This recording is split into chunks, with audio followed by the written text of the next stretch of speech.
Hello, everybody. This is Dr. Cook. I wanted to go over some final reminders for the submission of the Persuasive Research Report and also go over the current calendar. So this is the calendar, and this is where we are so far.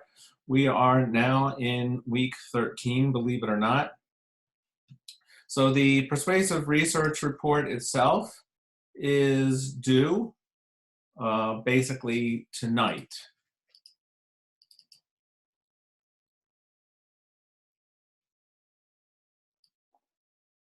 So there it is. It's due tonight.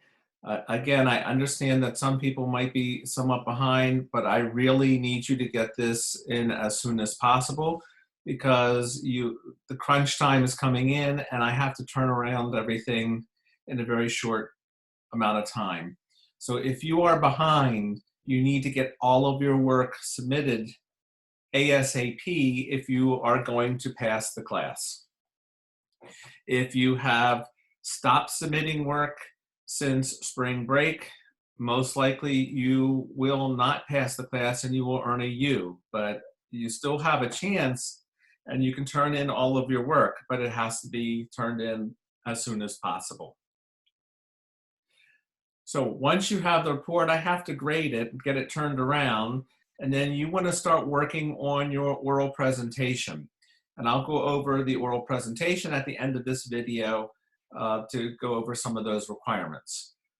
Just assume that your paper is good and that it is what you're going to actually present. You're going to work on an outline and a visual, and you have until, so a week from now, until next Thursday to get the outline and the visual done.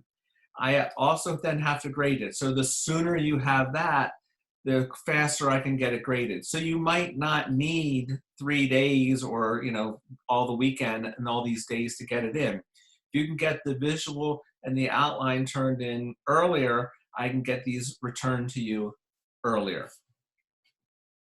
In any case, the final presentation is due on Thursday, the 30th. Okay, and that is really the last day to turn in any work as well. If you are behind, you need to have your work turned in by the 27th. Okay, that is the last day to take the Unit 2 quiz as well, is the 27th. So that's all the written work because, again, I have to get it all graded, and by Friday. Friday is the last, well, Saturday is technically the last day of the semester, and I have to turn the grades around in a very short time. So the quicker you can get things turned in, the better. Again, if you are behind, you can still pass the class if you turn in your work and your work is well done. Okay. So the presentation is due on no later than 11:30 p.m. Thursday, and I'll be going over the presentation in just a second.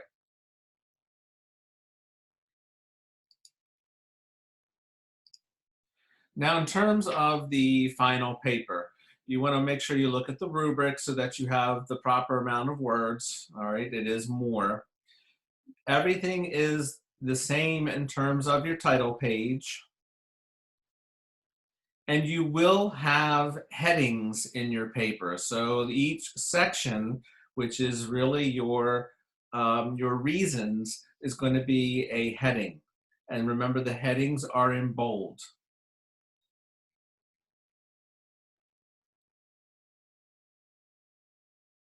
The sample is on D2L. The sample is very good to see how, how it's written. You should really concentrate on transitions in between the paragraphs and in between the sections, and you really want to work on the APA, that this really needs to be, at this point, almost perfect. You will have your conclusion as a separate, then comes the references page. So whatever references you used on your source evaluation, These have to be here. Now, let me point out, if I suggested that some of your references on the source evaluation were not good, then what you want to do is change the source evaluation to include the new material. Everything on your references page must be on your source evaluation. So anything you switched out, you have to make sure that you also have it on the source evaluation page. Your source evaluation is the way I can see what is the website or what is the database versus, what is not the database. So the last part is the actual appendix. So when you get to the bottom of your references page, then I would simply go to Insert and then Page Break. And that would take you automatically to the next page of your paper. At the top of your page, you have the word appendix, and again, it should be in Times New Roman 12, which this is not, all right? And then what you're going to do is you're going to,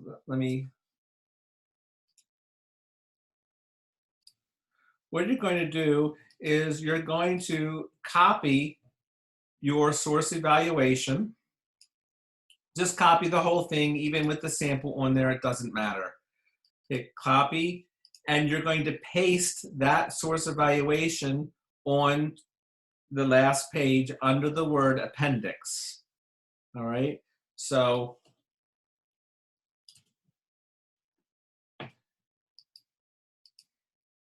that's what it will look like. Of course, yours will be completed with all the information. You can leave in this part here. Okay, so the 6 sources on your source evaluation should be the 6 sources that you have on your references page. All right, so if you change some of these out, if I said don't use this one, change it out, then you want to make sure that you have the new ones written on here and you do the evaluation piece of it, and then you include those references on your references page. If you have any questions about that, then please make sure you see me. But it is important that you do attach the source evaluation as the appendix of your paper. Appendix is not in italics, but source evaluation would be in italics.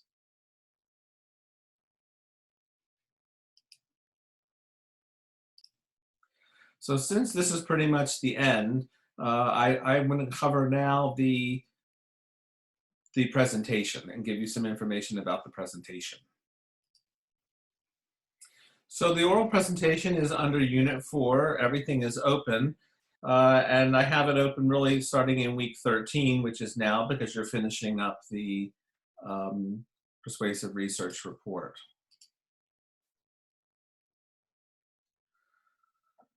So the guidelines of this speech, this presentation should be 5 to 7 minutes. It is important that it is 5 to 7 minutes. If you run under 5 minutes, it is a 0 and you would have to represent.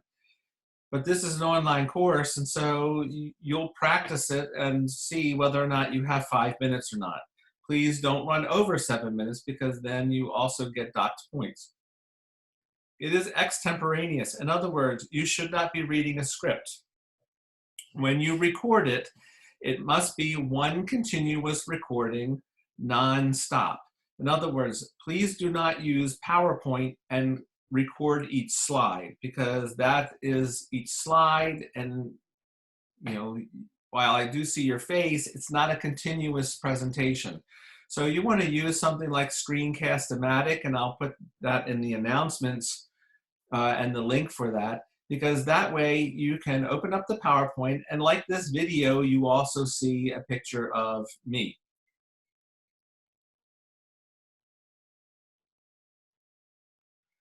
Obviously, you can use first, second, and third person point of view because you are going to be addressing the audience.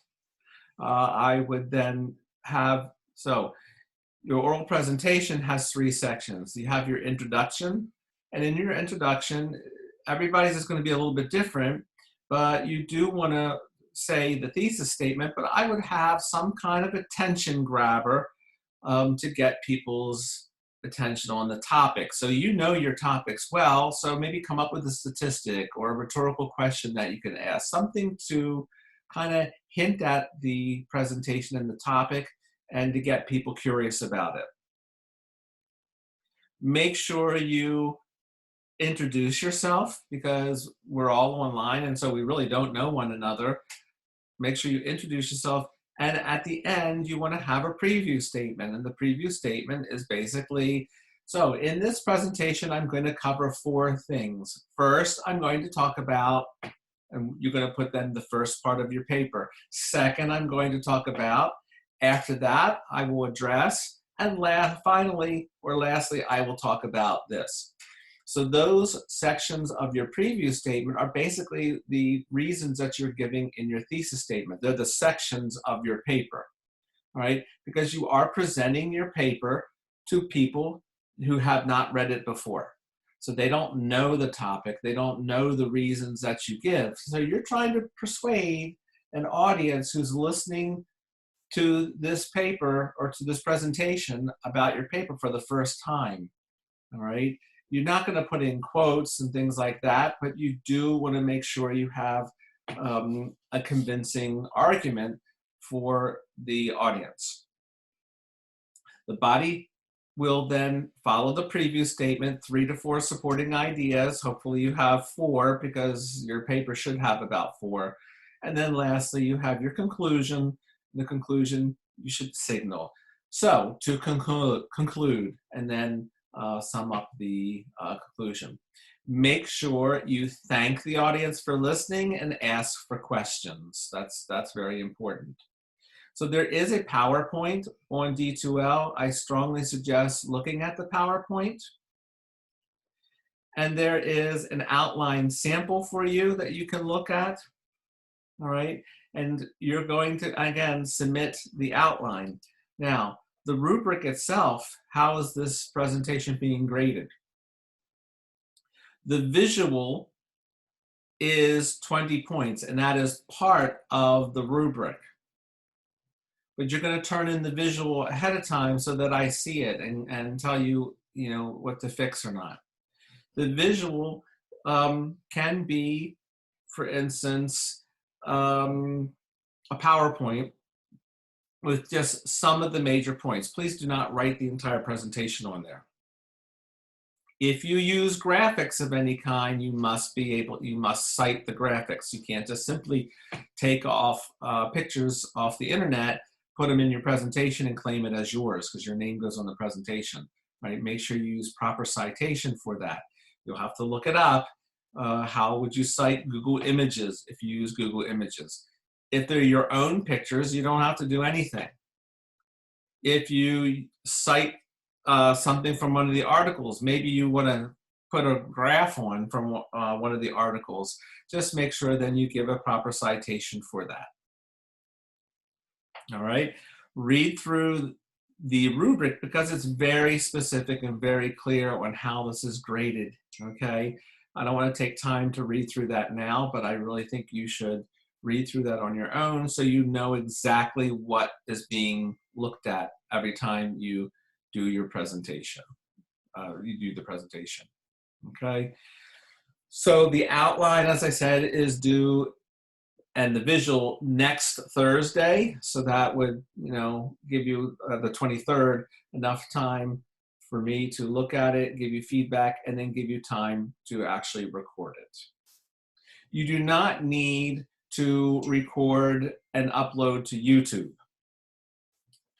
Some people don't feel comfortable with that. You can make the YouTube unlisted, all right, that no one can see it except you.